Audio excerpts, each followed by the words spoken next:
go ahead and get started. We want to start with looking at the schedule, get ourselves reoriented. This is November 16th, and we'll have our final lecture today on Chapter 9. Chapter 9 has 3 lectures. We'll talk about modeling the topography of deposition. And you're working on, hopefully everybody's working on homework number 5. That homework is due next lecture on the 18th.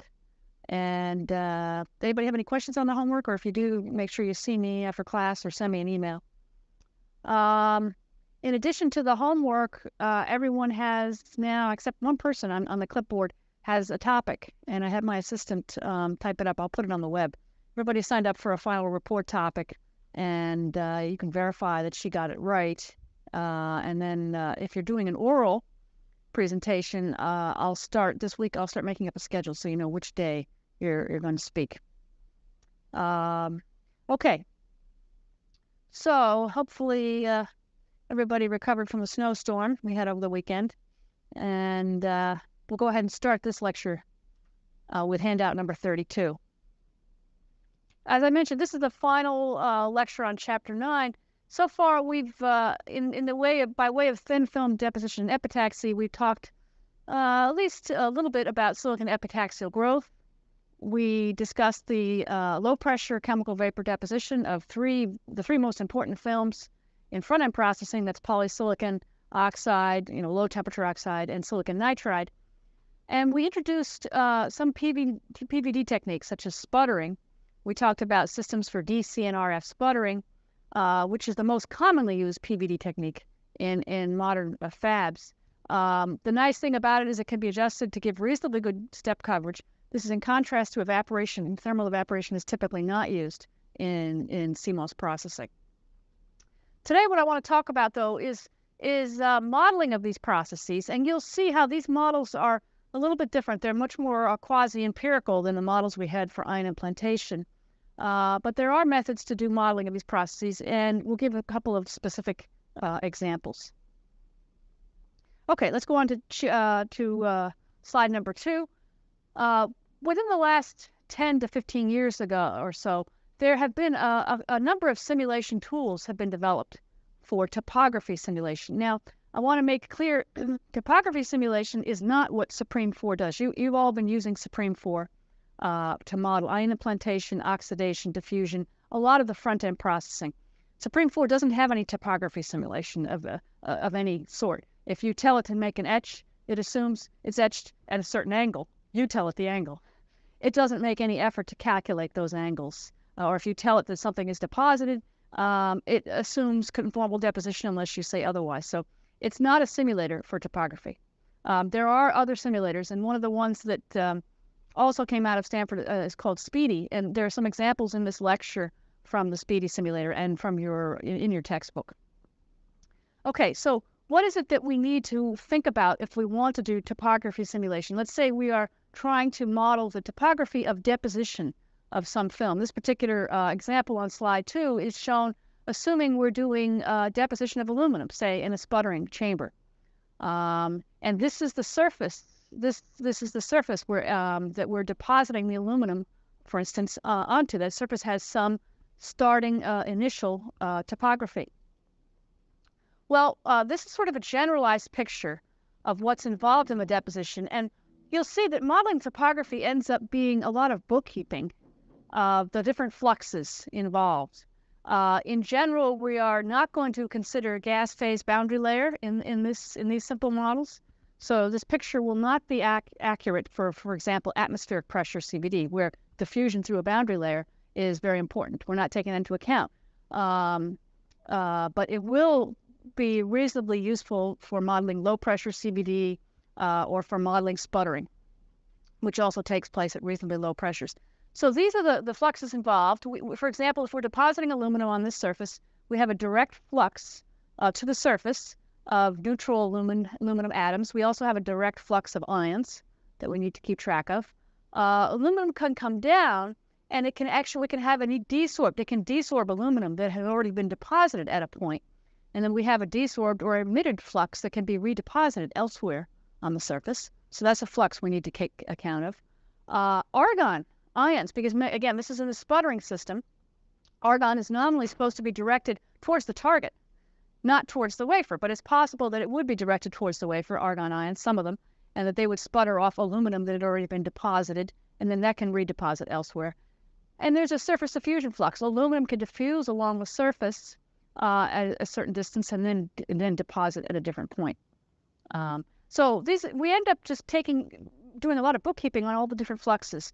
And it'd be good if you think about this picture, because we're going to use the exact same picture when we talk about etching. When you think about it in this terminology, etching is sort of just the opposite. Instead of depositing, we're talking about fluxes coming down, reacting, and removing films.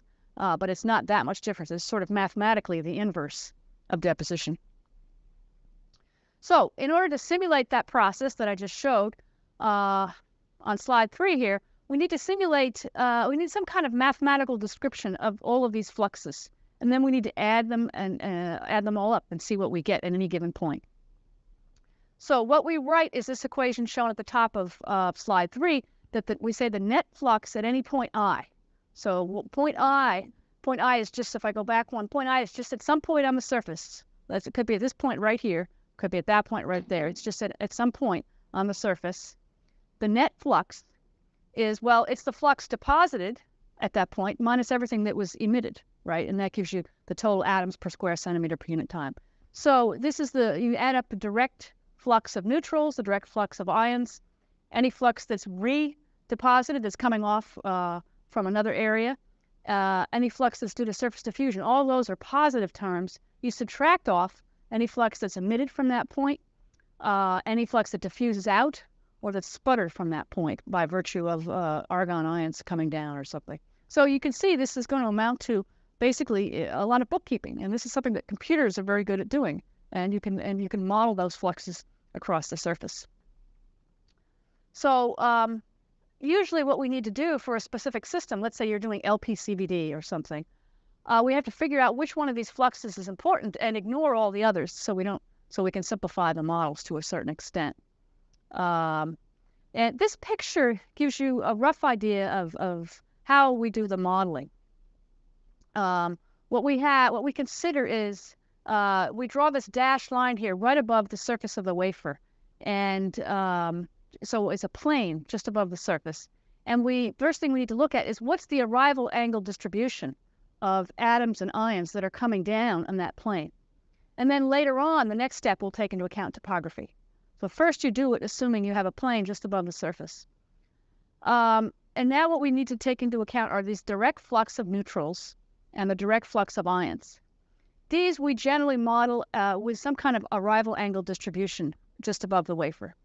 And I've noted here what it says is it doesn't model the equipment. What that means is you have to put in the arrival angle distribution. You can't say to the simulator, oh, yes, I have an applied materials sputtering tool in the Endura, and now tell me what it's going to look like. It doesn't have that level of knowledge of the individual tools. What you do is you put in flux, the direct flux, as a function of the angle theta, and that's measured with respect to the normal. And you give it usually, it's some normal flux times a cosine theta to the n power. So that's a variable that you need to put into the simulator. But there are some guidelines on for different systems, different types of systems, what kind of arrival angle distribution for neutrals and ions you might use.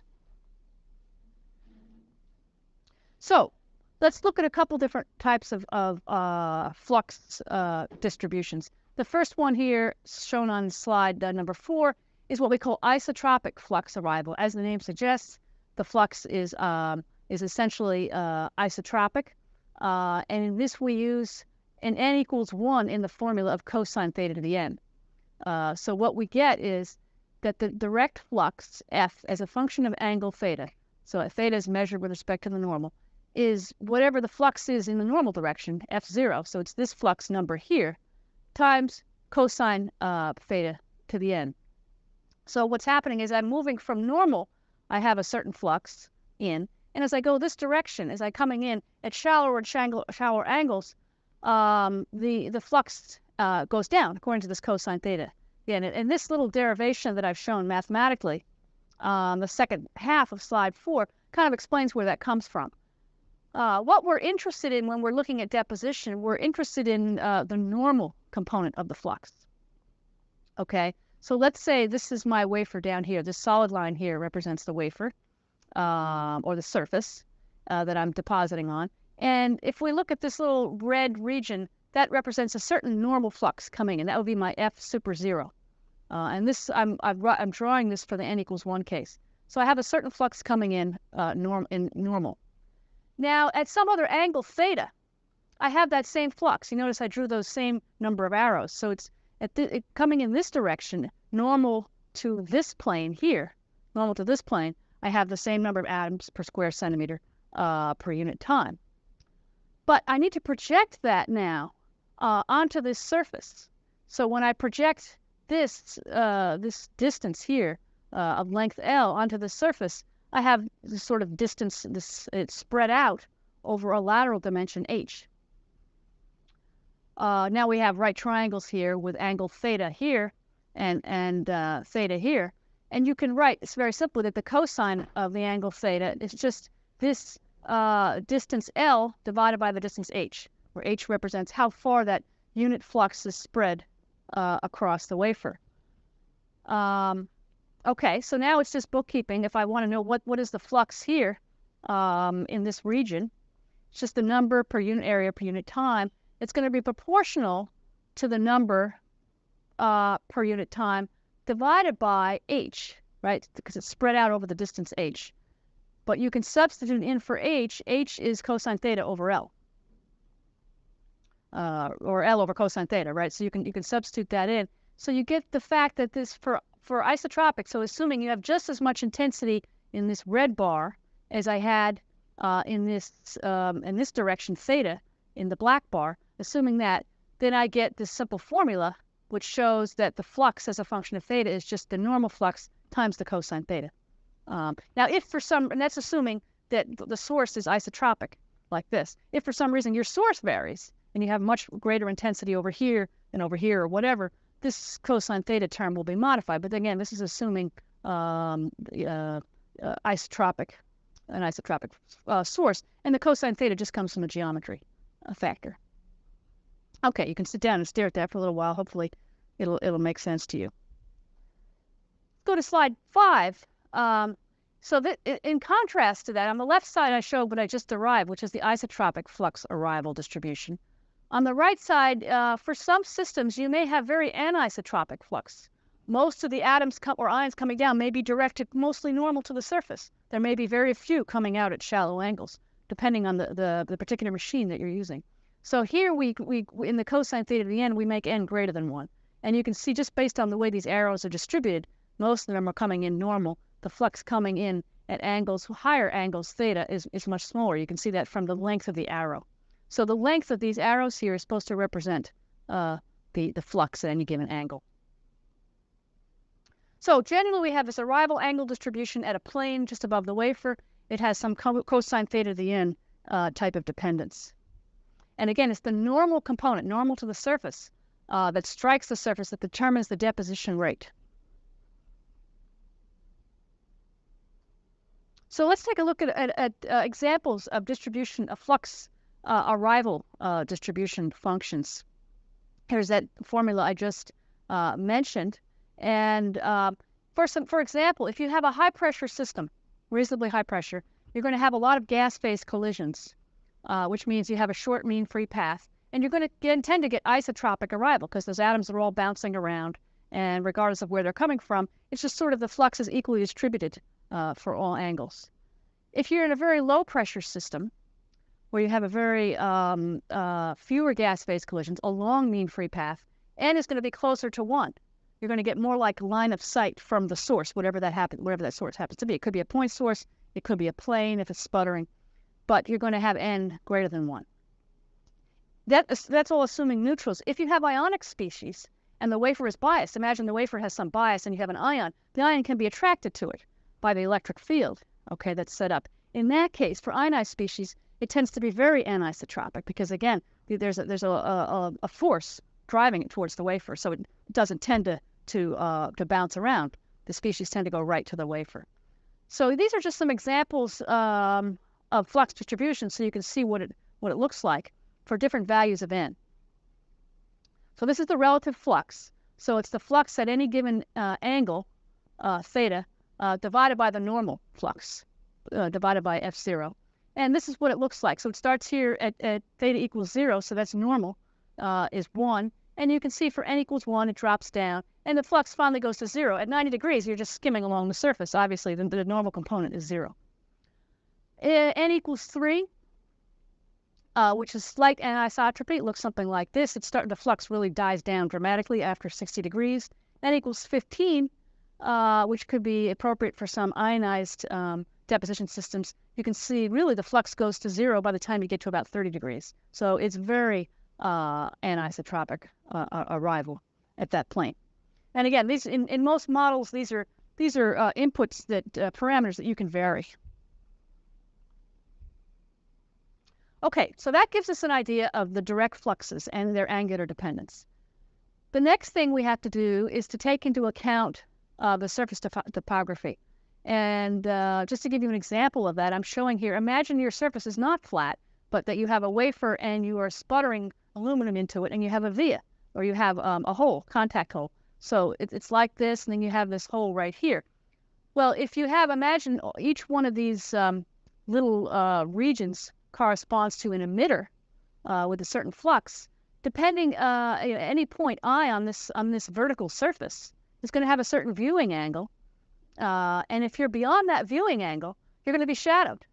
So this is a shadowing effect on the sidewall of a trench. It's not that uncommon, depending on the depth and the aspect ratio of the trench. So we have to take into account the orientation of the surface, what its angle is, this viewing angle, and shadowing. And typically in the near wafer surface region, we will neglect the gas phase collisions on that. So if you will, you can think of this. Imagine my reference plane. Remember that reference plane is sort of a plane just above the wafer surface. And each small area on this reference plane can be treated as an emission source. So if you have an emission coming down, you have all these little emission sources, and each source is emitting to the topography below it.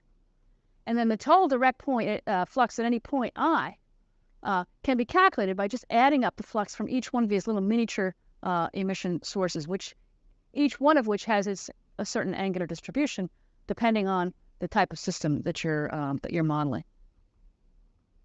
So you can now begin to see how in a computer model you can build equations and you can build structures that would be able to model this type of deposition. Let's go on to slide 8, and I wanted to give you a practical example. We're talking about all these mathematical things, but a practical example which will be somewhat intuitive here on slide 8 is the impact of having a finite target size compared to the wafer if you're doing sputter deposition on asymmetry across a wafer. So if you look at this illustration, imagine I have a target that I'm doing sputtering, and this could be aluminum, and it's up here. It has this dimension. It's relatively small compared to, say, I'm doing a 6 or 8 inch wafer. So what's going to happen? And you have the wafer sitting there, and you're sputtering into a trench on the left side of the wafer, and you have a die over here on the right side of the wafer. And let's say for now you're not rotating the wafers or anything. So you can imagine what's going to happen here on this trench. This white region indicates the region that you've sputtered, the material you've sputtered. You get an asymmetry on the sidewall because you've got here at this point on the wafer, you have more flux coming from this direction. And so you're going to get, because of shadowing, you're going to not get much deposition on this wall. You'll get more on this wall. On the right side of the wafer, we have just the opposite type of shadowing. So you will tend to get asymmetric deposition on the left side of the wafer as opposed to the right side of the wafer with this particular geometry. So what do people do in a real system? Because obviously this is not desirable. We want to have it. Each side of the wafer should look the same. Well, you can widen the target size. So I could take this target and make it much bigger, make it larger than the wafer. Or you can take the same size target and move it further from the wafer. So in either case, you're going to get an arrival angle distribution that is more symmetric across the wafer. Another thing people sometimes do is to rotate the wafers. So you can put the wafers on a platen that rotates with respect to the source, which is essentially similar to widening, increasing the effective size of your target. This is why sputtering systems are very large, because they tend to have huge targets. Imagine today people are processing 6-inch wafers, not 6-inch. Here at MTL, we're processing 6-inch, 12-inch wafers in industry. That target has to be huge, basically, and then you would be rotating the wafers. And so this is why the equipment in the fabs is getting larger and larger. You're fundamentally limited by some of these processes to obtain uniformity. And on slide 9, in fact, there's just an example of how we would ameliorate this asymmetry from the left and the right side of the wafer. Here's an example where the target's been made as large as the wafer. In fact, most targets today are much bigger than the size of the wafer. And this is also why they cost a lot of money. If you have a target of platinum, if you're sputtering platinum, it has to be 2 feet by 10 inches or something like that. That's a lot of platinum. That's a very large sheet of platinum, so it costs quite a bit of money. Or if you want, instead of making a target so big, you can move it further away and you'll get a little better symmetry between the left and the right side of the wafer. But that makes the machine really big, and you can only have so much size in your clean room. So they're kind of trade-offs here. So in practice, people use larger targets at some reasonable distance and scale the tool size and rotate the wafers to help. There's a practical example. Okay, so we talked about how to calculate the direct flux. Basically, you just take it, it's like a geometry problem, essentially, and you have to have a cosine theta to the end dependence. How about the indirect flux? First of all, on slide 10, what do I mean by indirect? Well, I mean all those processes that occur on the surface or near the surface of the wafer during the deposition. So these indirect fluxes include surface diffusion. So I could have an aluminum atom that started here, but it can diffuse along the surface and end up somewhere else. So that represents a flux to that point. Emission. Species come down, but they don't always stick. They don't always stick where they land. They might actually go there and then be re-emitted. So that's an indirect flux called re-emission. Sputtering. Incoming atoms can knock off. You could have a film of aluminum already on the wafer, but incoming atoms could knock them off. And redeposition. Sputtered atoms can be redeposited elsewhere. Here's an example. Aluminum comes down. It hits an aluminum atom that was already deposited on the surface. It's then desorbed or emitted and redeposited down here. So there's a number of processes. We call these indirect because they're not directly coming from the source. They're coming from other regions on the surface, but they need to be taken into account in the topography. So let's go through each one of these surface processes, the diffusion and the redeposition and things, and talk about how we might model them. If we go on to slide 11, surface diffusion. Well, surface diffusion, and I'll refer to your text. I'm not going to derive this equation, but it turns out diffusion along the surface is different from diffusion in the bulk. We spent a lot of time talking about diffusion in the bulk of single crystal silicon. The surface diffusion has slightly different driving forces, not always just driven by a gradient, but it can actually be driven by the shape of the surface. It can actually be diffusion can be driven by the local curvature of the surface if you're depositing a film in order to minimize surface free energy. So we have a different type of equation from what you're used to seeing, perhaps, for diffusion. We see that if there's a flux into a point on the surface minus the diffusion flux out, so that's the net diffusion flux to a point, it actually depends on a surface diffusion coefficient, d sub s, diffusivity, but it depends on this curvature, this derivative, which has to do with the curvature of the surface. And what I would do, I don't want to go through it in detail in class, but if you look at equation 1137 and the associated text in chapter 11, they talk a little bit more about surface diffusion and where this equation comes from.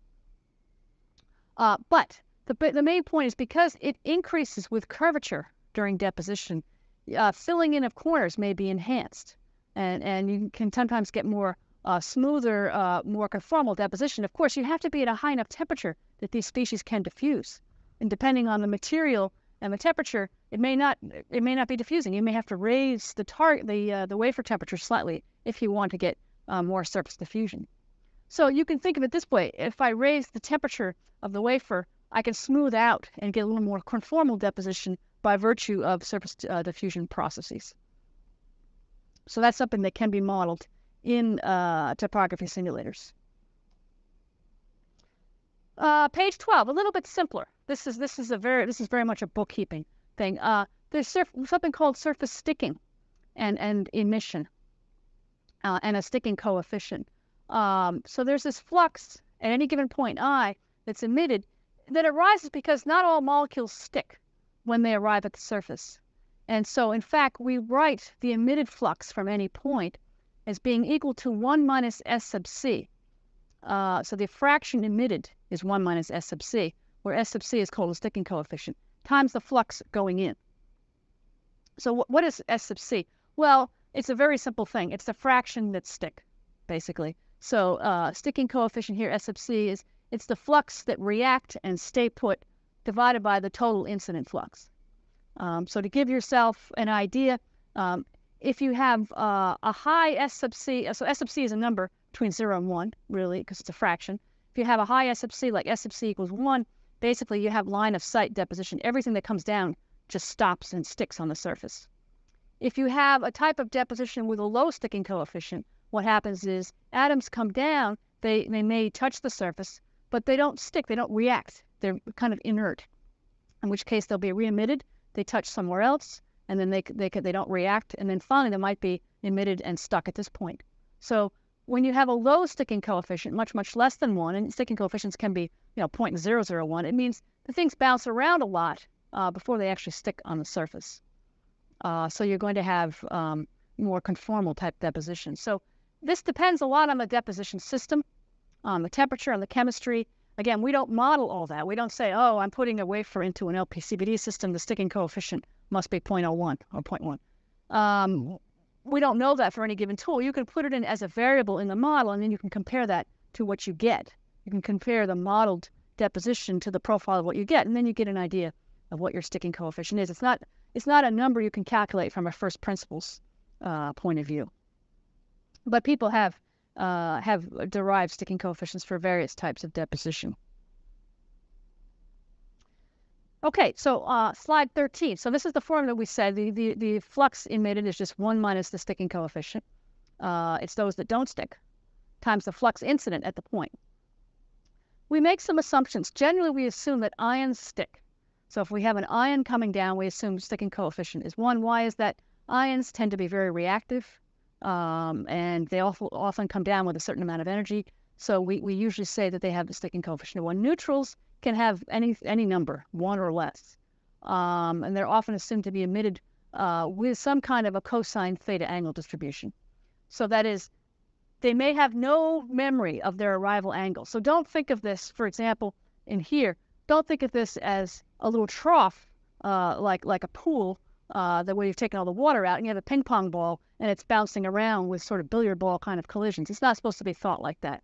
This atom is supposed to come down, and then atoms are coming down continuously, say at this point, and then it's re-emitting with some angular distribution, but it's not necessarily a billiard ball kind of collision type of thing happening. So you need to put in a re-emission flux distribution. So this, at any point I, we get a flux of redeposited material because the emitted flux can land somewhere else on the surface. So we have this sort of, again, this ends up being bookkeeping. We have this something we express as F super IK redeposited. And what this is you take the flux, the direct flux, F sub K, that's coming into a point K on the surface. Let's say it's right here.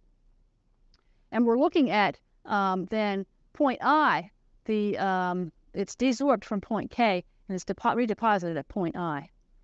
So this redeposited flux depends on some geometry factor, GIK. So it has to do with the geometry between point I and point K, times F sub K that's emitted. So times this emitted flux from this point K. Well, the emitted flux from point K just depends on the incoming flux to point K times the 1 minus the sticking coefficient. So the nice thing is here, I can for point I can take any point K and figure out, if I know the geometry factor between the two, how much is deposited at this point I, resulting from having come from being emitted from point K. And then what you do is you take all of these at this point I, you take redeposited fluxes from all points of the surface. So that all points of a surface could be redepositing at this point. So you sum up for all I and K, and you figure out what's deposited. So GIK then accounts for the geometry between any point I and K. Because obviously if you're over here, let's say I'm over here, my point K, we're up at the surface, and it's re-emitting, well, chances of it coming back down over to this point are dramatically lower than if it's re-emitting from the walls, just based on geometry. Okay, so let's take a look at some examples on slide 14.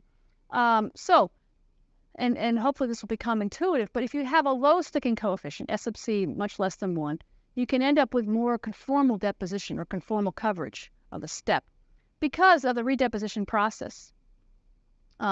Redeposition and this low sticking coefficient is usually more important than surface diffusion because most of the time in these processes, the wafer temperature is low enough that the surface diffusion is not all that high, especially if you're doing PVD. But let's just take a look here at the case A, where I have a high sticking coefficient. So a sticking coefficient is 1. Everything comes down and sticks. So what do I get based if I'm depositing in this trench? Well, I get very non-conformal deposition. I get a film deposited at the bottom of the trench. There'd probably be a film up here too. It should have been shown, but we're only looking at what's happening in the trench. But nothing on the sidewalls. Why? Because I really don't have any opportunity for redeposition. Whereas I can have that same angular arrival distribution. So with the exact same angular arrival distribution, if I have a low sticking coefficient, things can move around a lot and hit the sidewalls, and then you can end up with more conformal deposition. And again, you would use this type of equation in the computer to be able to model that. You just vary the sticking coefficient, and you need to calculate the geometry factor as part of that. So low sticking coefficient is good if you want to coat a trench. Now, that may not be what you want. You may want to just deposit at the bottom, but again, it depends on the process that you're trying to do. Okay, so that has to do with sticking coefficient. That's an important concept in basic surface physics. And we talked about surface diffusion. The third concept is sputtering, what happens on the surface, and that we talk about here on slide 15. There's a sputtered flux at any point I is caused by energetic, usually incoming ions. Why do we care about ions? Well, the neutrals usually come down with low enough energy. They do a little bit of sputtering, but not much. But an incoming ion can come in, and it might have a couple hundred electron volts of energy. With enough energy, it can then hit something at the surface and cause it to be sputtered or emitted. So what we typically say is any point I, the sputtered flux, depends on the sputtering yield, Y. Y is just the number sputtered divided by the number incident. So, and this plot tells you how the sputtering yield varies with angle. Depends on Y times the flux of incident argon ions, flux of argon, and the flux of direct flux of ions. So the total ionic flux is what we add up. So you might be curious to say, all right, well, how does the sputtering yield depend on the angle? Because that's going to tell you if you have a trench with a certain angle and the atoms are coming in, the ions are coming in, how is the sputtering yield going to vary? Well, this is a typical plot of yield versus angle. So again, a yield of 1 means it's 1 to 1. For every one that's incident on that point, 1 comes off. And you can see, and this is all measured with respect to the surface normal. So theta equals 0 means normal sputtering. So it's coming straight down. So at theta equals 0, for this particular example, the sputtering yield is 1. And look what happens as you increase theta. So you're coming in a little more grazing. I'm increasing theta. It peaks somewhere here around 50 or 60, 65 degrees. Gets up to about 2.5. And then eventually, at your very glancing incidence, there's really no sputtering at all. It really drops dramatically. So this angular sensitive, and you can use this to achieve more planar surfaces during a deposition. In fact, we'll show some examples where we use ionized species during deposition to give you a little better planarity. But so this angular dependence is something that we want to keep in mind. Okay, and now on slide 16, so what happens? So let's say you do sputter that off. Then you have redeposition of the sputtered molecules. How do you model that? the exact same way you model re-emission when you were just coming off due to low sticking coefficient. You just say the redeposited flux between I at point I due to whatever is buttering off from point K is just a geometry factor, GIK, which end up summing over the surface, times the sputtered flux from point K. And that sputtered flux from point K depends on the flux incident of ions times the sputtering yield, Y. So see how the sputtering yield comes into it. And finally, if you want to substitute in the sticking coefficients, what you say is the redeposited at point I depends on the emitted from K, which depends on 1 minus the sticking coefficient. So we have this redeposited due to emission is very, very similar to the redeposited due to the sputtering. And there's a final term in a lot of these, and this is the biggest fudge factor, I would say, in the whole model, which is that ions coming down on the surface can sometimes enhance the deposition rate in a way that's not completely obvious. The ions may come down, they may supply enough energy to drive a chemical reaction that might take place at the surface. So we have a deposition flux, so we can have a deposition rate that is called ion-enhanced or ion-induced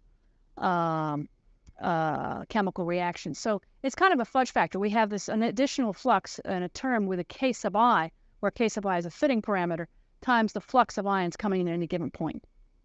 So you can have this extra ion-induced deposition rate. Obviously, that's only important in systems with ionized type of deposition.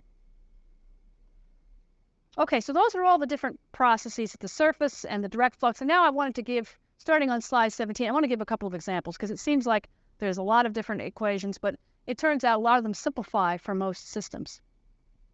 So let's do an example of low pressure CVD. Remember, LPCVD is probably the most common process, deposition process in a fab. Typically takes place in a furnace that's pumped down to low pressure, say 10 to 100 millitorr. The wafers are usually stacked in a batch. People do 25, 50 wafers at a time. It's in a resistively heated furnace. There are no ions. This is not a plasma system, so we can get rid of all ionized processes. So we can ignore sputtering, because again, we're going to say that only in the presence of ions do you have enough energy to sputter something off. So we get rid of the sputtering. Usually, long-range surface diffusion is not that important, so we can also ignore the surface diffusion. So if in my bookkeeping I have all these different fluxes, most of them are all not present. There's only two that dominate at any point. It's the emitted flux, yes, because we have a finite sticking coefficient, and the redeposited flux, yes, we need to take that into account, and the neutral direct flux. So really, in this example, I'm really only going to have 3 fluxes I need to worry about. All the rest of these we don't have to take into account in the simulation. So then we can write down those fluxes pretty simply, and the net flux here on slide 18. So at any point I on the surface, F super I, the net flux, is again the flux coming in minus the flux going out. So it's the flux of direct, neutral species, the redeposited flux that comes from other areas of the surface, minus the flux that goes out. Well, those that don't stick, that's 1 minus the sticking coefficient, times the direct flux of neutrals and the redeposited direct flux. Okay, so these are the ones that come in, and these are the ones that go out, and there's a negative sign in between the two. So you can rearrange this a little bit, and you can write it then as shown here. The net flux at any point I is the sticking coefficient S sub C times the direct flux at that point of neutrals, plus a term that relates, a geometric term, is GIK, times 1 minus S sub C. That's those that don't stick, times the flux into the some other point on the surface K. And then we just need to sum this up all over all points K on the surface. Now, what you can do to simplify this a little bit, you can define F sub D to be the deposition flux at each point to be equal to the direct flux of neutrals plus the redeposited flux, if you want to do that. And then you can write the deposition rate more simply as the sticking coefficient. So this is the dep rate. Then the sticking coefficient times the flux at any given point, I, divided by N. So we can then calculate the deposition rate at any point I on the surface. And we use a cosine theta to the n distribution for the incoming molecules. So it's a relatively simple formula that can be used for LPCVD. And in fact, on slide 19, I just wanted to go through an example. This I took directly from your text. What we're asked to do is calculate the dep rate using this LPCVD expression that we just derived, sticking coefficient times flux divided by density, for silicon dioxide. So this is low temperature oxide, and we have a flat surface, so this is nice. There's no topography. We are told that the sticking coefficient is 0.3, and that the maximum unobstructed flux, so that's the maximum flux that's coming straight down, is equal to 3 times 10 to the 15th molecules per square centimeter per second. So that's a molecular flux. And we're given the density of the film that's deposited, 2.27 grams per cubic centimeter. So this is a relatively simple calculation. We want to get the deposition rate on a flat surface. Therefore, there is no shadowing effect. There's no redeposited flux because we're not coming off of the sidewall of a trench. And each surface position is in a horizontal orientation. So we're only concerned about the direct flux.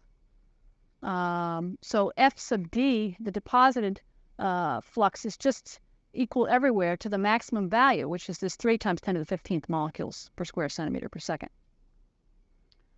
And you can look up this equation, 9.53. In fact, that's exactly what I just was showing down here for the dep rate. So we have that equation. The rate is just the sticking coefficient times the flux divided by n. We need to do a little bit of conversion here to get ourselves from grams per cubic centimeter into molecules. And the way we do that is we take the density of SiO2 being 2.27 grams per cubic centimeter. We multiply that by Avogadro's number divided by the number of grams per mole of SiO2. So we need to do a little conversion to convert this density of grams per cubic centimeter into a number of molecules per cubic centimeter for SiO2. So you get 2 times 10 to the 22 molecules of SiO2, of those units per cubic centimeter. And then you just use the simple formula. The rate is just the sticking coefficient times the flux, the maximum flux over n. You plug in the numbers you were given, and you get about something like 0.023 microns, 0.023 microns per minute. But now, if you had a deposition on a non-flat surface, if you had a trench or something like that, on the sidewall, for example, the local dep rate would be less. So this gives you a maximum, a rough idea of a maximum. So it just gives you, we'll talk later about speedy simulations, more complex topographies, but it gives you a rough idea of how you can model this simple type of process. Okay, let's go on to slide 20, and we'll give some more examples. Now we're going to do PVD. So we'd already talked about physical vapor deposition systems. We said there could be DC or RF sputtering or evaporation. Typically, ions do not play a significant role in these kind of PVD systems most of the time. So the modeling of simple PVD is very much analogous to LPCVD. The parameters are very different, though. So here's an example of a simple DC sputtering system, which we talked about a couple of lectures ago.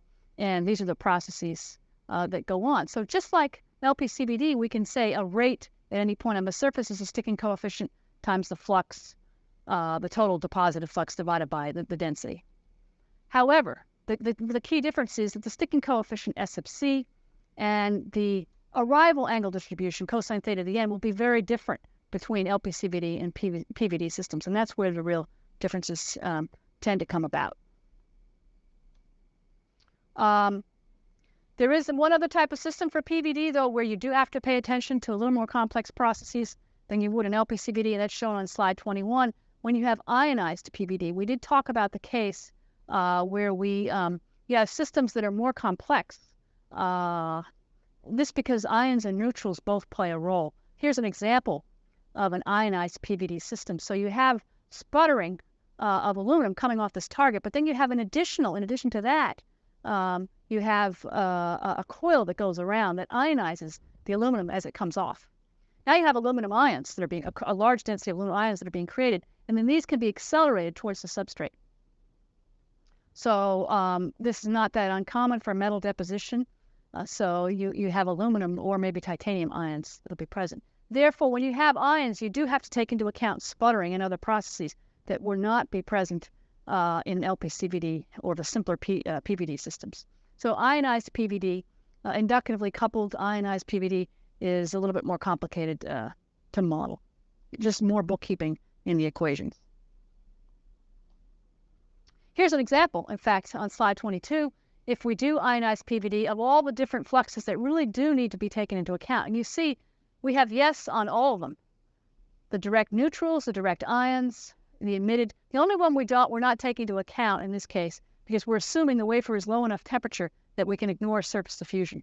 But all these fluxes would need to be taken into account. And if you do that, shown here on slide 22, this is the example of the possible terms that could be included in your model, your computer model. So you would say that the rate at any point I depends on the sticking coefficient times the direct maximum deposited flux, where FD includes the direct and the redeposited neutral fluxes, plus F sub I includes the direct, redeposited, and ion-induced fluxes. So there's the F sub I. And again, F sub I doesn't have a sticking coefficient associated. We say for ions, we include all of them. We say they just come down and stick.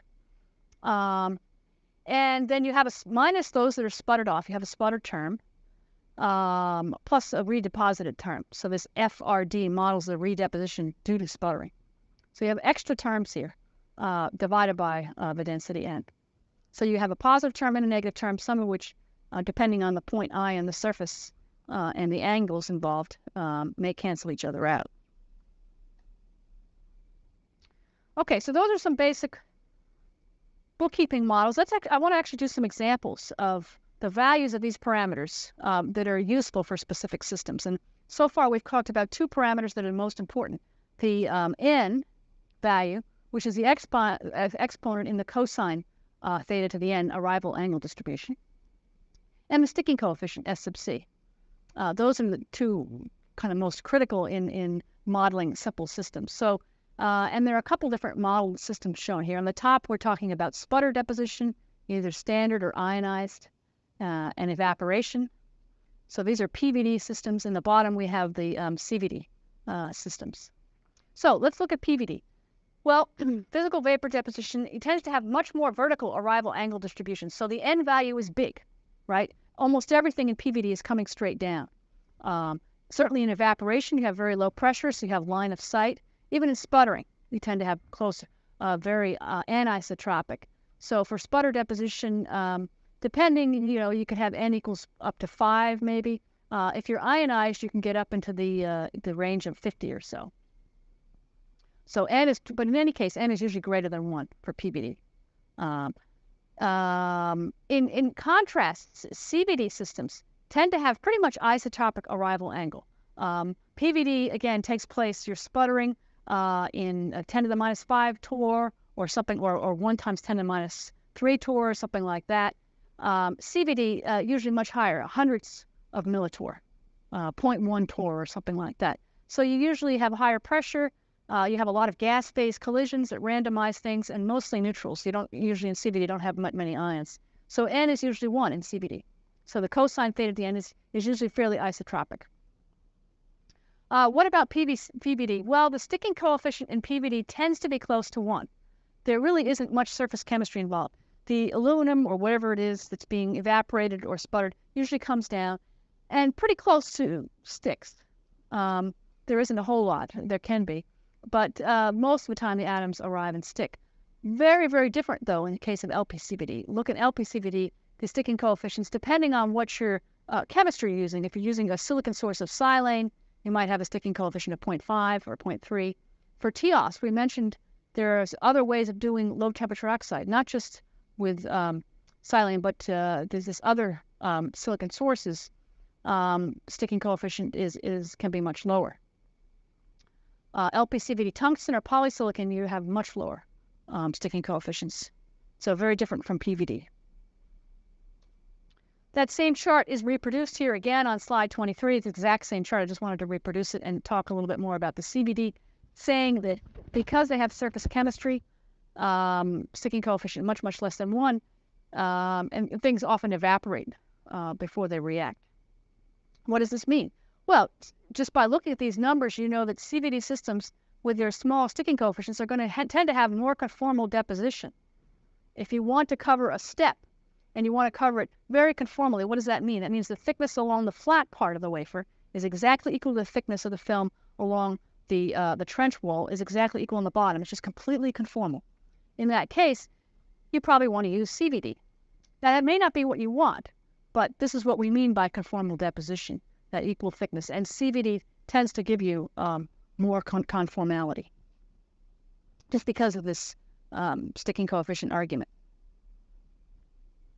Okay, now I want to show some actual examples of simulations to convince you of some of these things that we've been talking about. And we're going to vary the parameters N and S sub C in the model.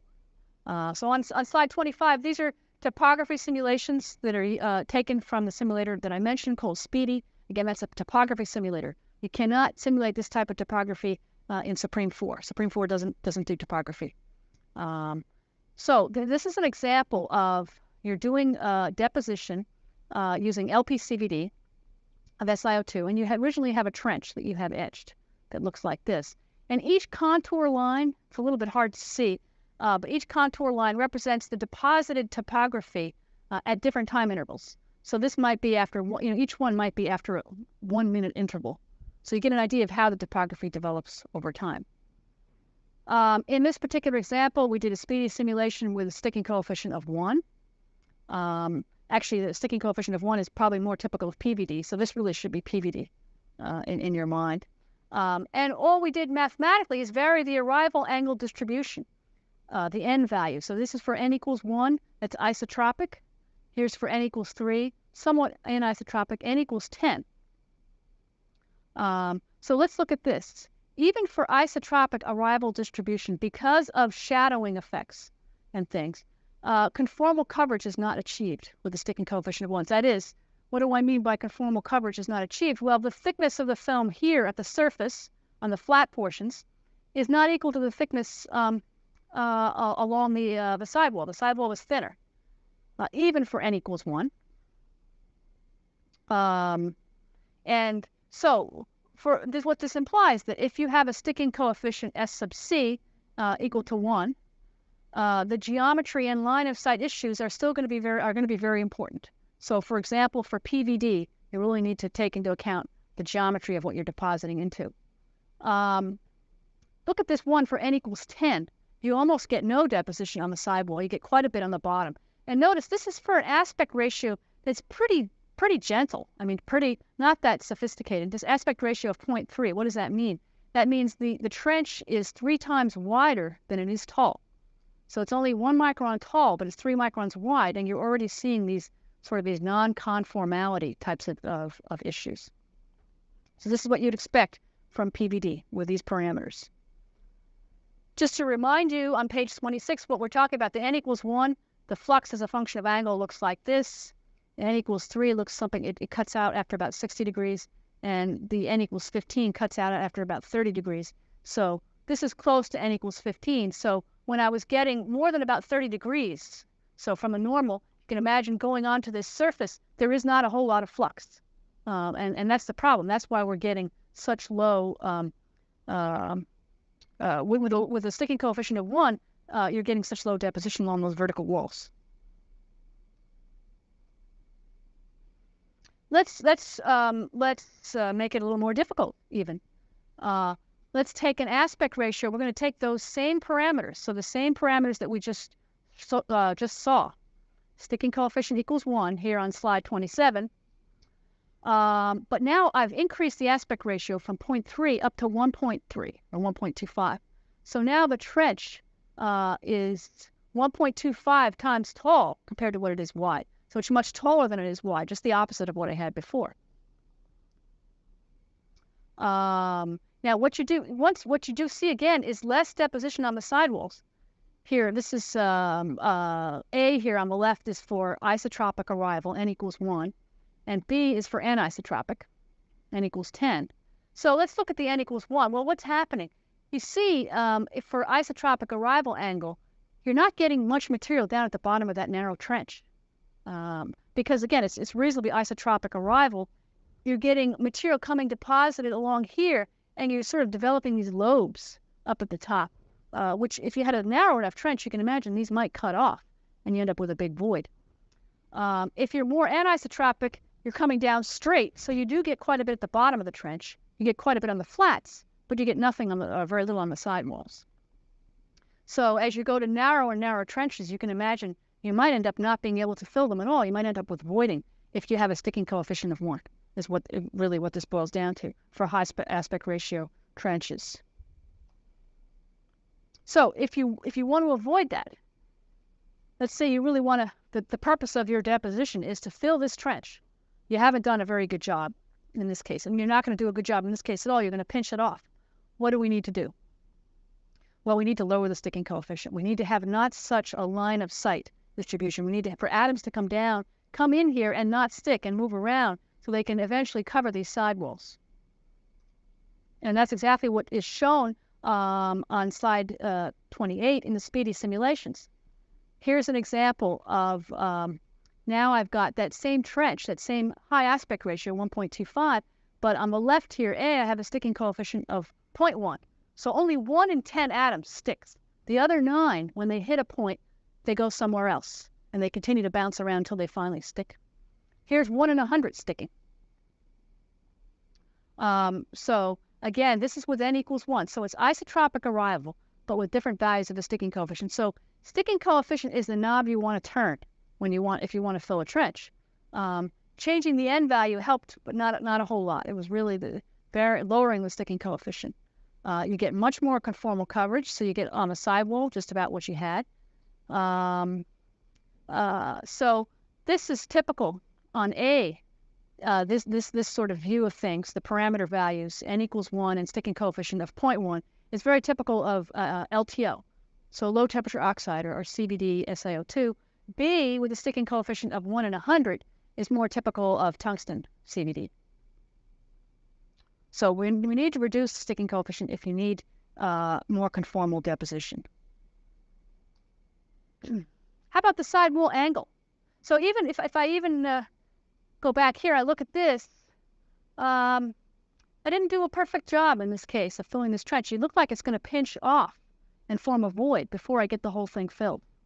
Even here, it doesn't look all necessarily that perfect. So what can we do?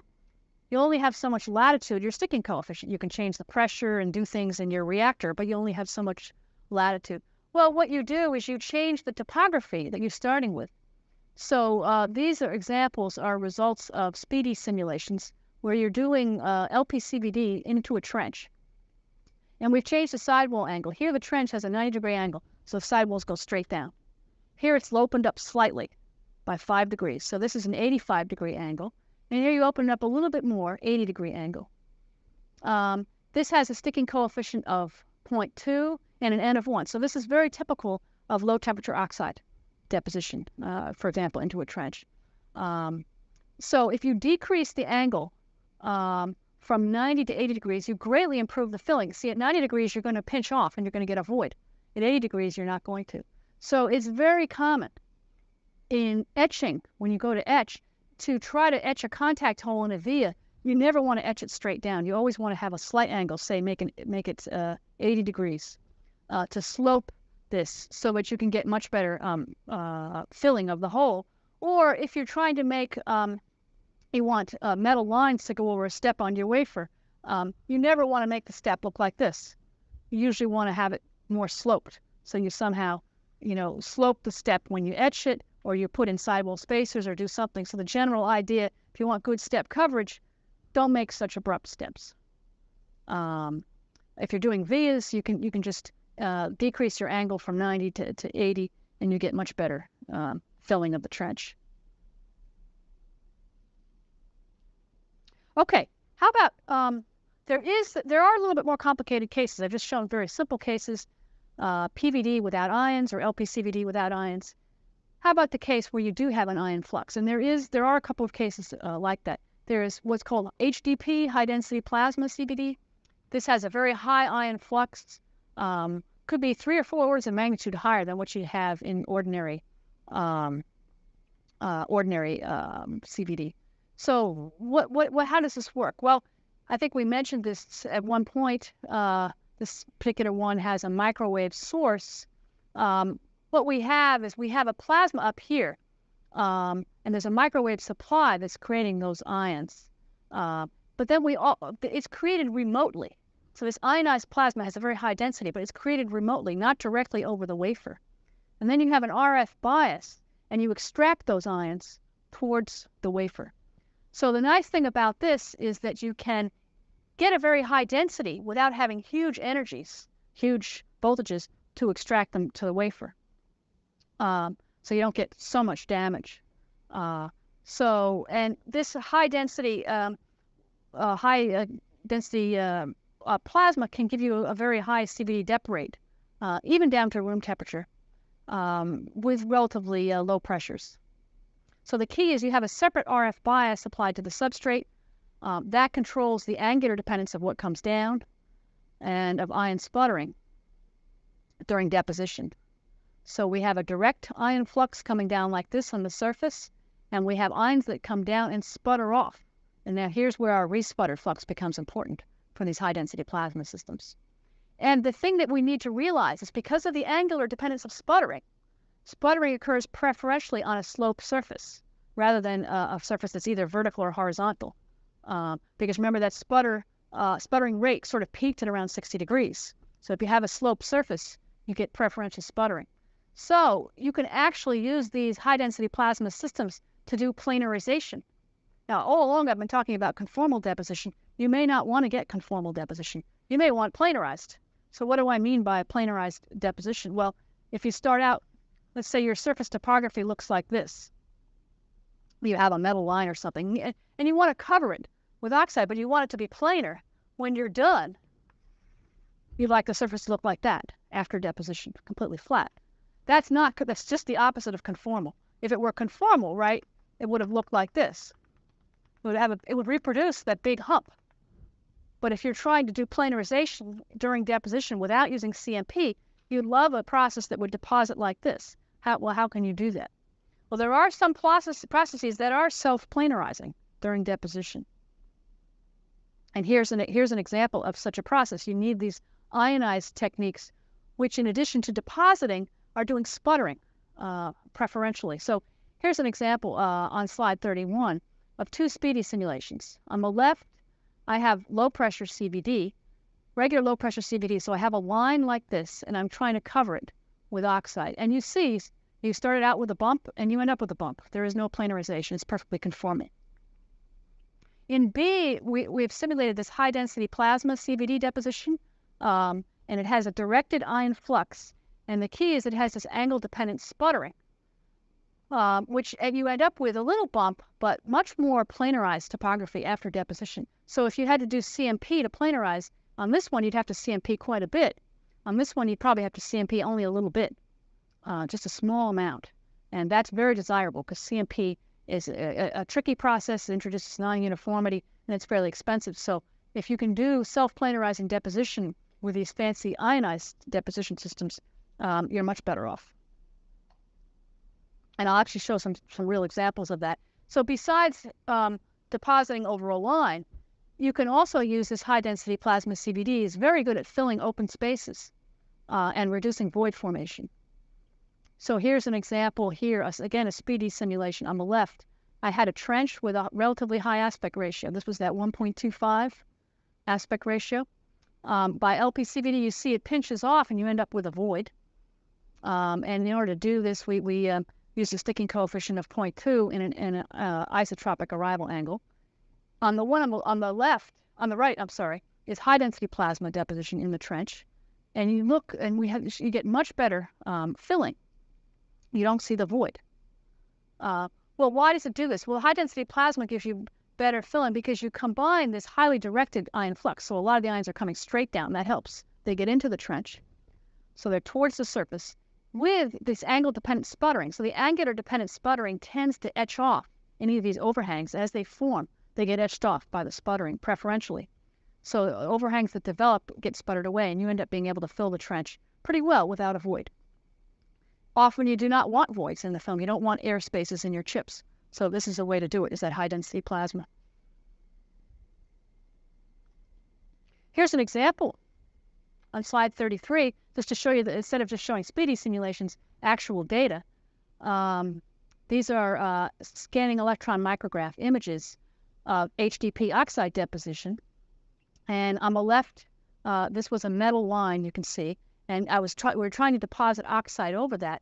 And again, if it had been conformal, you'd have a big hump in your oxide. But with high-density plasma CVD, which is not conformal, you end up with pretty planar oxide. You still have a little bit of a bump there, a very small little bump that you would have to planarize away. But the amount of CMP you'd have to do on that would be very minimal. And again, so that's the case of depositing over a line. If you're depositing oxide in a trench, so here's an example of kind of a trench. You have two metal lines, one on the right, one on the left. They're separated by 0.5 micron or so. You want to completely fill this without voids. You can see you've gotten excellent filling. You did get some of these strange, topographies because of these ion the ion effects, and that would have to be CMP'd off. But the key is you were able to fill a very small space without inducing voids. And that would be a problem if you're trying to use, say, an LPCVD system. So you can imagine looking at these topographies, simulating, and then going back in speedy and varying your models to try to get something that looks like what you actually got from SEM. And that's exactly what people do in topography simulation. Again, it's not first principles. You vary all these different parameters. The sputtering yield is a function of angle, the n value, which is the cosine theta, the n distribution, the sticking coefficient. You vary all those until you get something in your simulation that looks somewhat close to what you actually deposited. Slide 34 shows the case. We haven't had much chance to talk about it, but this whole idea of surface diffusion. And this becomes important only when you're usually doing high temperature PVD, say for aluminum. That's a practical example that people sometimes do. Again, all these issues tend to arise when we have high aspect ratios on the wafer. So you have a very high aspect ratio trench like this, and you're trying to fill that with aluminum.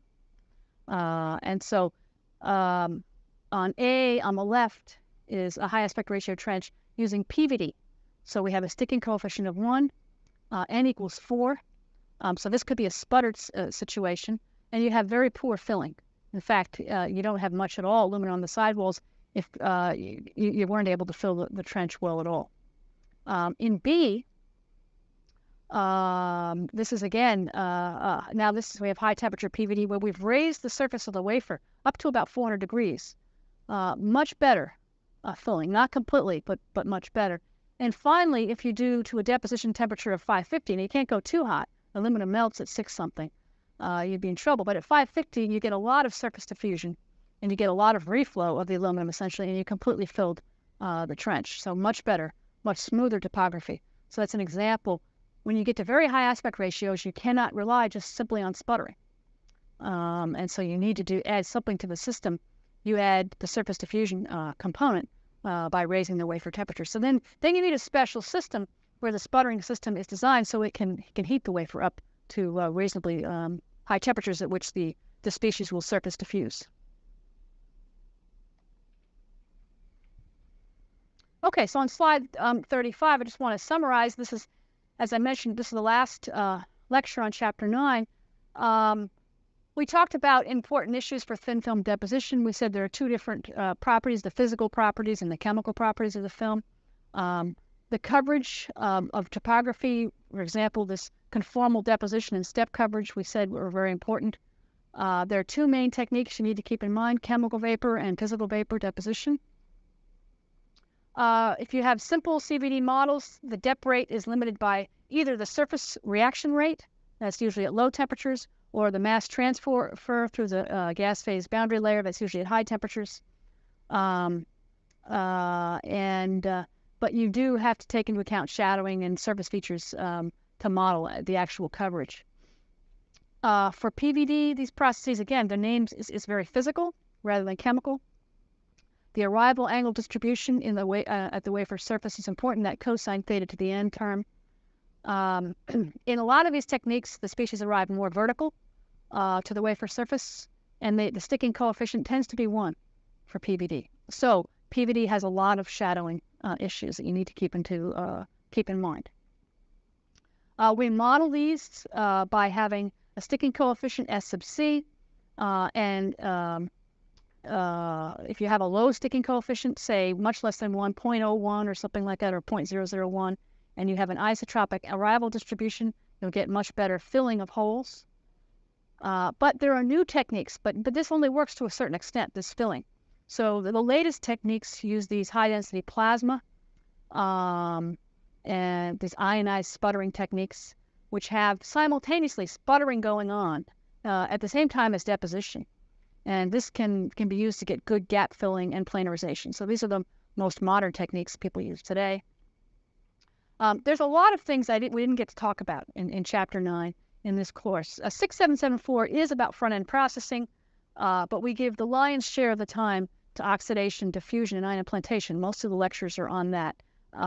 If you really want to know a lot more, if your thesis research is going to be on thin films, for example, we didn't cover a lot of things. We didn't talk at all about the grain structure, the density, the stress in the film. None of these things did we have time to cover, and how to model these properties.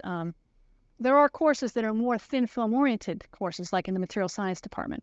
And if you really want to know about thin films beyond what's in Chapter 9, I would recommend you look towards some of those classes. But I just wanted to make it clear that this is sort of the minimum amount of information you need to know for front-end processing as far as thin film dep and epi goes. Okay, and I think that's about all I have in this for today's lecture. As I mentioned at the beginning, if you came in late, hopefully you're working on homework number 5. It's due Thursday. And I did bring the clipboard. My assistant has typed up her version of what she thinks you're going to be either talking about or writing up. You can check that. I've approved all of them. There's only one person who doesn't have anything listed there. And if you're giving an oral report, what I'm going to do this week is start scheduling for the last week of classes, so you know which day you have to give your oral report. Okay, good. Well, I'll look forward to seeing you on Thursday then.